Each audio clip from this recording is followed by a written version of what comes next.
What if I told you that some of the world's most expensive superfoods at Whole Foods were once considered peasant food that rich people wouldn't even feed to their livestock?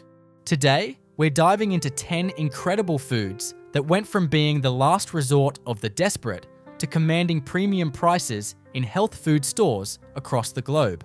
These aren't just any foods.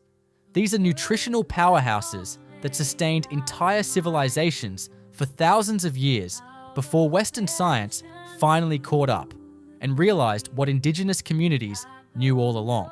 I'm talking about foods so nutrient-dense that they make quinoa look like junk food, yet they were once so cheap that families would apologize for serving them to guests. Some of these foods are now selling for 20 times what they cost just a decade ago. And multinational corporations are scrambling to patent ancient varieties that have been freely shared among communities for millennia.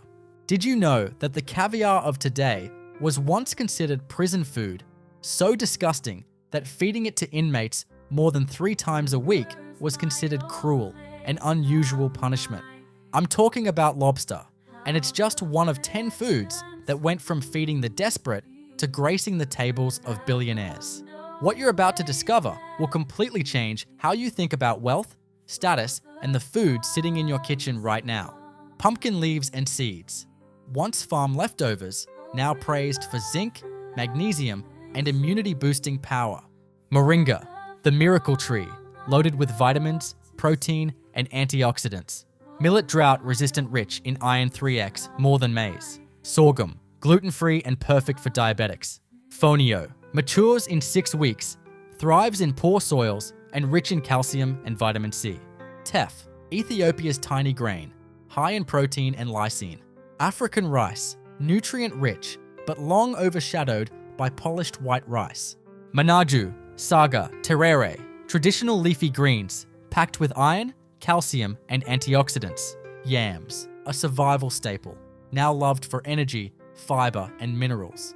Cassava, once seen as poor man's starch, now trendy as gluten-free flour and chips. The greatest superfoods might not be the most expensive or trendy options. They might be growing in someone's backyard, dismissed as weeds or peasant food, waiting for their moment of recognition and transformation. From survival food to premium superfood, proof that nature never goes out of style. Which one do you eat most often?